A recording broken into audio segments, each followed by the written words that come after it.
morning student. I am Banfal Maurya. Today class 11 we discuss about classification of animals.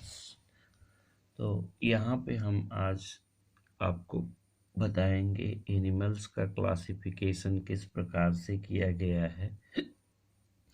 तो animals का जो classification है वो 3 आधार पर किया गया है। वो पहला आधार होता है, यहाँ हम कह सकते हैं क्लासिफिकेशन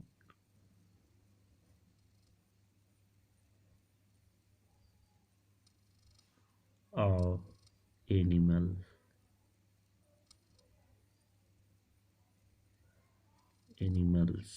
एनिमल्स का जो क्लासिफिकेशन है वो 3 बेसिस पर किया गया। कितने बेसिस पर? 3 बेसिस पर किया गया। जो पहला क्लासिफिकेशन का बेसिस है उसको हम कहते हैं लेवल ऑफ ऑर्गेनाइजेशन।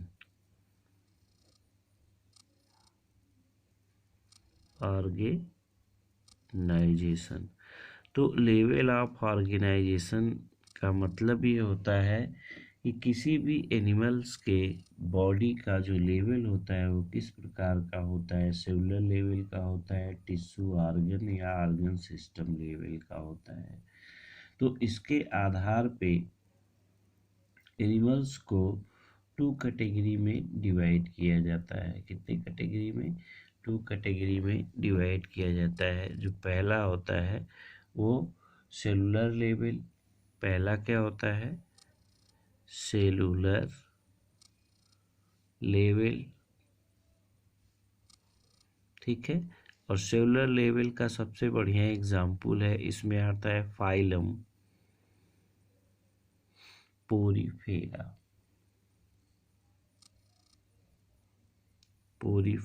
और पोरीफेरा को हम प्राय स्पंज कहते हैं, स्पंजेस, ठीक है।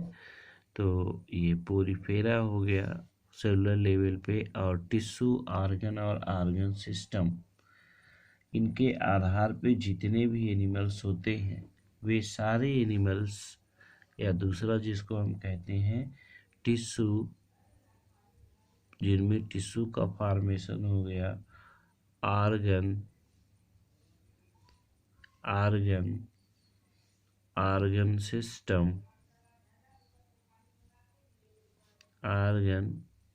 सिस्टम लेवल, ठीक है। तो टिश्यू ऑर्गन सिस्टम लेवल।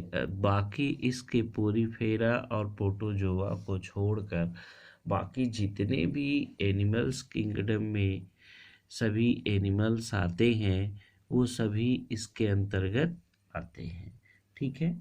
और दूसरा कहा गया जो बेसिस था क्लासिफिकेशन का, तो क्लासिफिकेशंस के बेसिस में जो ऑर्गन या टिश्यू लेवल का जो सिस्टम पाया गया उसमें आपका हो जाता है, क्या हो जाता है कि उसमें आपका सिलेंटेट आ जाता है, टीनोफोर्स आ जाता है, प्लेटी हेलमिन्थेज आता है, स्के हेलमिन्थेज आता है, यानी ये सारे आ जाते हैं। और दूसरा है सिमेट्री के आधार पे। तो सिमेट्री के आधार पे ये जो एनिमल्स होते हैं, तो इन एनिमल्स का जो क्लासिफिकेशन किया गया वो उसमें 2 प्रकार की सिमेट्री होती है। एक को हम कह सकते हैं एसिमेट्रिकल, जिसमें किसी भी प्रकार का नहीं हो, और जो सिमेट्रिकल होते हैं उनमें 2 प्रकार की सिमेट्री मुख्य रूप से देखी गई। एक को कहा गया रेडियल सिमेट्री और दूसरे को कहा गया बाइलैटरल सिमेट्री। तो इसमें सिमेट्री के आधार पर दूसरा classification of animal on the basis of symmetry. तो सिमेट्री के आधार पे एनिमल्स को 3 कैटेगरी में डिवाइड किया गया। Asymmetrical animal, radially symmetrical animals and bilaterally symmetrical animals. Radially symmetrical animals किसे कहते हैं? If any living organism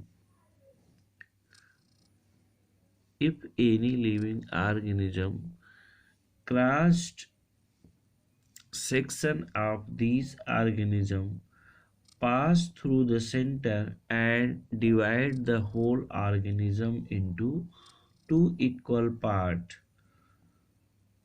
in more than one time।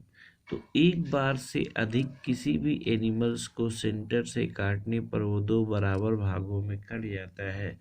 तो इस प्रकार की सिमेट्री को हम रेडियली सिमेट्री कहते हैं। और बाईलैटरल सिमेट्री तीसरी होती है, और तीसरी जो बाईलैटरल सिमेट्री होती है उसको हम क्या कहते हैं, लाइक दैट हम बात कर लें तो बाईलैटरल सिमेट्री में किसी भी ऑर्गेनिज्म को सेंटर से केवल एक ही बार दो भागों में यानी लेफ्ट और राइट भाग में डिवाइड किया जा सकता है, दो इक्वल पार्ट में। तो सिमेट्री के आधार पे जो एनिमल्स होते हैं उनको डिवाइड किया गया। फिर इसके बाद बॉडी कैविटी के आधार पे, तो बॉडी कैविटी के आधार पे जो एनिमल्स होते हैं उस बॉडी कैविटी के आधार पे एनिमल्स को मुख्य रूप से कितने भागों में डिवाइड किया गया है, उनको मुख्य रूप से 3 भागों में डिवाइड किया गया है, एसिलोमेट, स्यूडोसिलोमेट एंड सिलोमेट। ठीक है, तो यहाँ पे हम एक प्रकार से एक चार्ट को आइडेंटिफाई कर सकते हैं। तो पूरे क्लासिफिकेशन चार्ट को हम यहाँ पे दिखा सकते हैं एक नए टॉपिक के रूप में। किस प्रकार से इनका जो चार्ट बनेगा उसको हम यहाँ पर आपको दिखाते हैं। किसी भी एनिमल्स के क्लासिफिकेशन का जो एक चार्ट बनेगा एनिमल ग्रुप का, वो किस प्रकार से बनेगा, तो यहाँ आप देख सकते हैं आसानी से। यहाँ पे लेवल ऑफ ऑर्गेनाइजेशन, यहाँ पे हम लिख सकते हैं लेवल ऑफ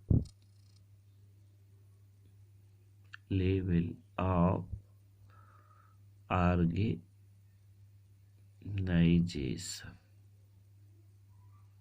ठीक है, दूसरा है symmetry,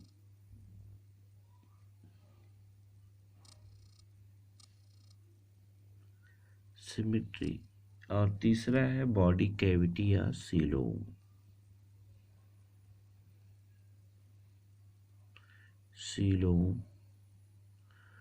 ORR body cavity.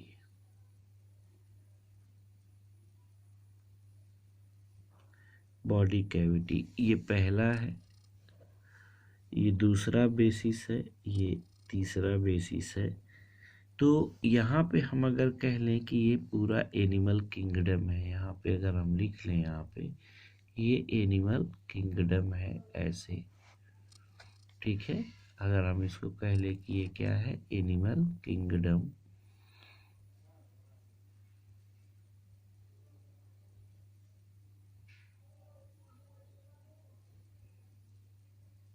Animal kingdom, तो पूरे एनिमल किंगडम को लेवल के आधार पे दो भागों में डिवाइड किया गया। ऐसे हम इसको दो भाग में बांट सकते हैं, सेलुलर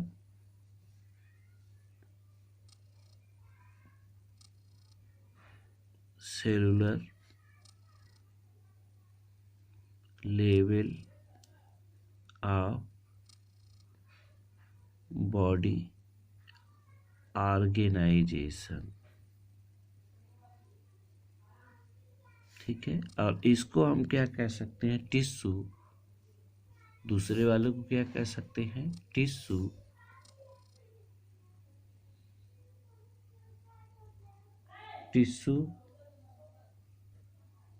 ऑर्गन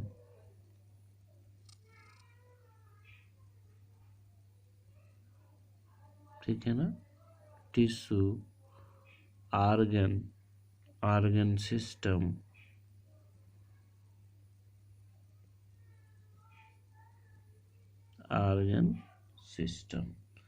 ठीक है, ये लेवल 2 हो गया। और अब इसी चीज को हम अगर अब यहाँ पे सेलुलर लेवल वाले को हम क्या कर सकते हैं, ये सेलुलर लेवल वाला क्या होता है, मोस्टली एसिमेट्रिकल डिप्लोब्लास्टिक एनिमल्स होते हैं। ये क्या होते हैं? मोस्टली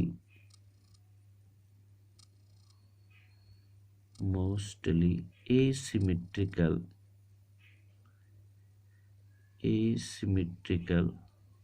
ट्रिप्लोब्लास्टिक या एसिमेट्रिकल डिप्लोब्लास्टिक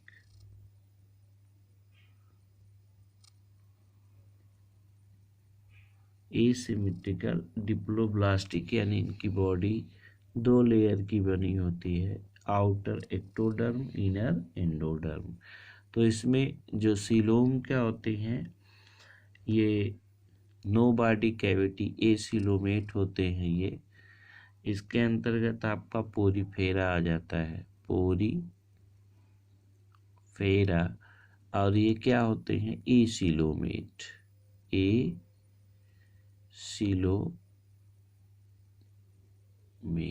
कैसे एनिमल्स होते हैं? एसिलोमेट। लेकिन अगर हम टिश्यू लेवल की बात करें तो ये टिश्यू लेवल जो होता है वो 2 प्रकार का होता है। इसमें अगर हम सिमेट्री की बात कर लें, टिश्यू लेवल वाले में जो ऑर्गेनिज्म होते हैं, अगर उनमें हम सिमेट्री की बात कर लें तो अगर सिमेट्री की बात करते हैं तो एक में पाई जाती है रेडियल सिमेट्री और दूसरे में होती है बाईलैटरल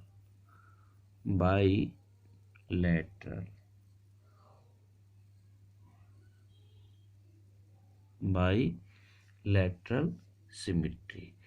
तो बाईलैटरल सिमेट्री क्या होती है? Radial symmetry. और ये डिप्लोब्लास्टिक नेचर के भी हो सकते हैं और इसमें tissue level of body organisation पाया जाता है। ठीक है ना? तो ये क्या होते हैं? रेडियल सिमेट्री लगभग उन्हीं में पाई जाती है। इनका जो नेचर होता है डिप्लोब्लास्टिक का होता है। कैसा होता है?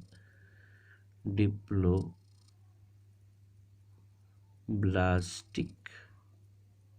ठीक है ना? और इनका नेचर कैसा होता है? Diploblastic tissue level of organisation, tissue level of organisation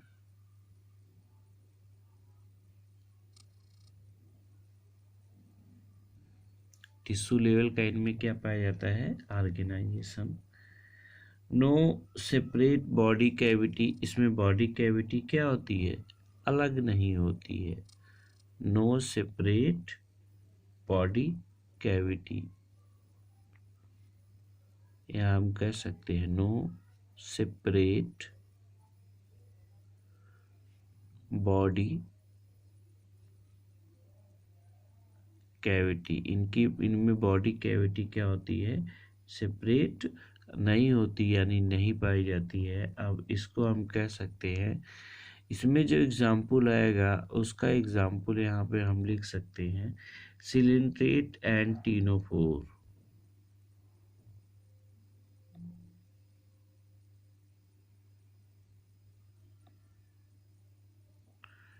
सिलिंट्रेट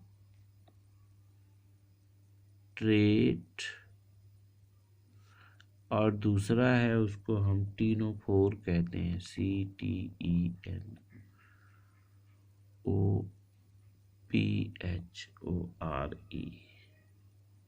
ctenophore. तो ये 2 होते हैं। ठीक है? तो ये इस प्रकार से आपका हुआ। और बाईलैटरल सिमेट्री के जो एनिमल्स होते हैं ये क्या होते हैं? ये ट्रिप्लोब्लास्टिक नेचर के होते हैं। कैसे होते हैं? इनका जो नेचर होता है वो ट्रिप्लोब्लास्टिक का होता है। कैसा होता है? ट्रिप्लोब्लास्टिक।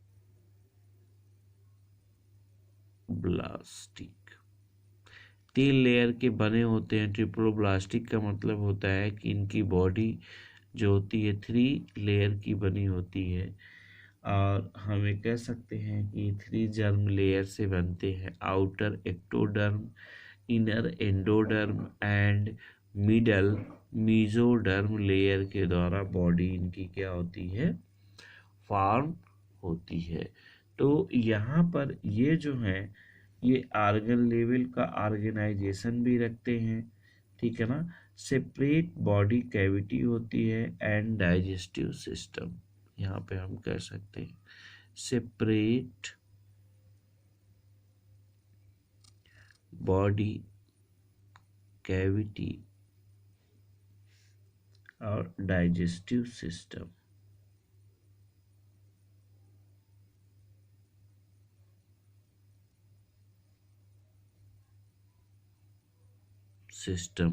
तो जितने भी बायलैटरल सिमेट्रिकल एनिमल्स होते हैं वो ट्रिप्लोब्लास्टिक होते हैं, सेपरेट बॉडी कैविटी होती है, डाइजेस्टिव सिस्टम होता है।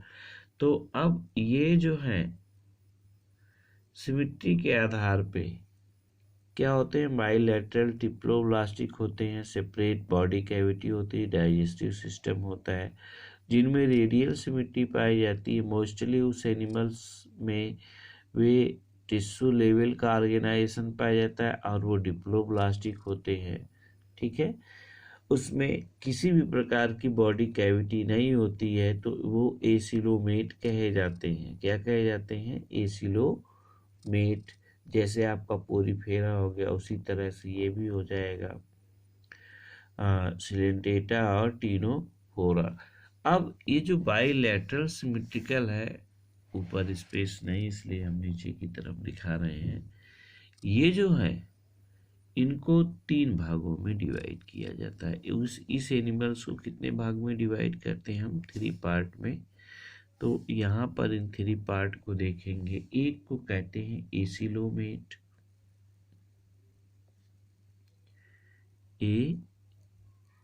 Acoelomate.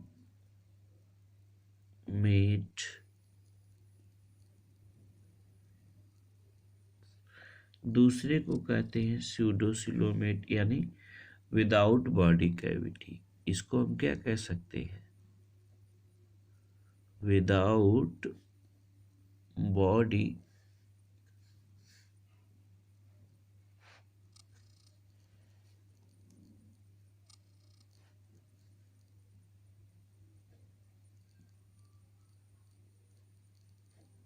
Cavity, without body cavity. अब ये जो दूसरा है आपका, ये दूसरा जो है इसको हम कहते हैं स्यूडोसिलोमेट,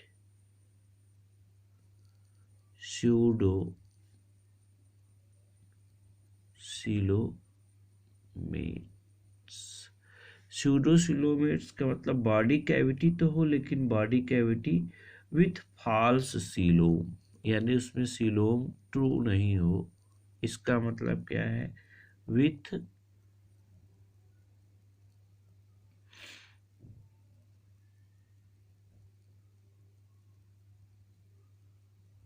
फॉल्स सीलोम। और इसका जो एसिलोमेट का एग्जाम्पल होता है उसको हम कहेंगे प्लेटी हेलिमेंथीज। इसका एग्जाम्पल क्या होता है, प्लेटी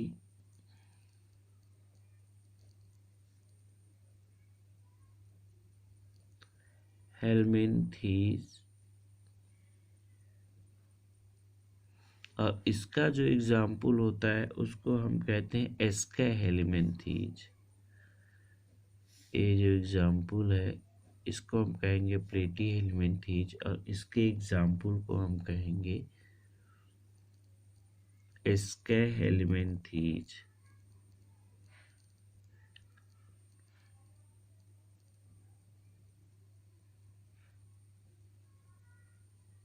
एस्का हेलिमेंथीज कहते हैं, ठीक है ना। तो ये इसका क्या हो गया, ये हो गए। अब फिर इसके बाद जो आपका तीसरा होता है विथ ट्रू सीलोम। तीसरा होता है ट्रू सीलोम,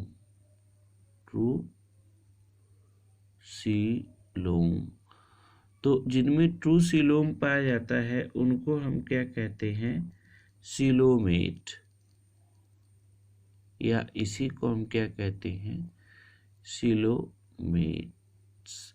तो वे एनिमल्स जिनमें ट्रू सीलोम पाया जाए उनको हम क्या कहेंगे? सीलोमेट। तो सीलोम के आधार पे ये चीज़ क्या होती है कि ये सीलोम वाला पोर्शन है, तो इसके आधार पे जो ये चीज़ें होती हैं इसको हम यहाँ कह सकते हैं कि ये जो ट्रू सीलोमेट है इसका जो एग्ज़ाम्पल होता है वो आपको यहाँ पे एग्ज़ाम्पल के तौर पे देखने को मिलेगा। तो इसका एग्ज़ाम्पल जो होता है यहाँ पे हम नीचे लिखते हैं, Annelida,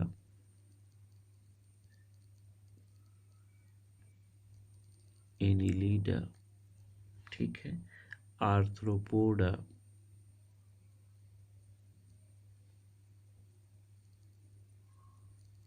arthropoda, Mollusca, Echinodermata,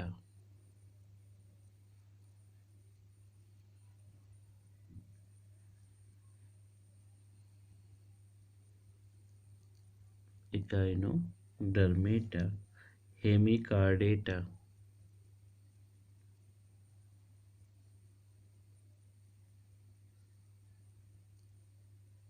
Hemichordata, और फिर इसके बाद कार्डेटा, क्या होगा? कार्डेटा।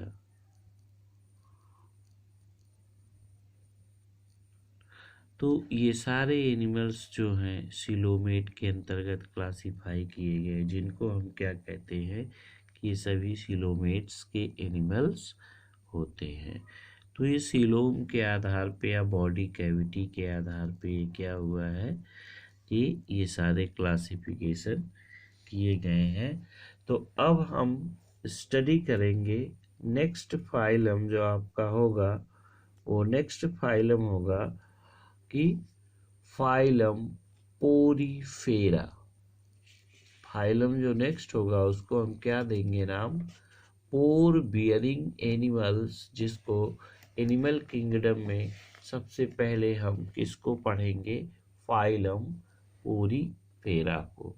तो फाइलम पोरीफेरा ये नेक्स्ट क्लास में आपको बताया जाएगा। तब तक के लिए धन्यवाद।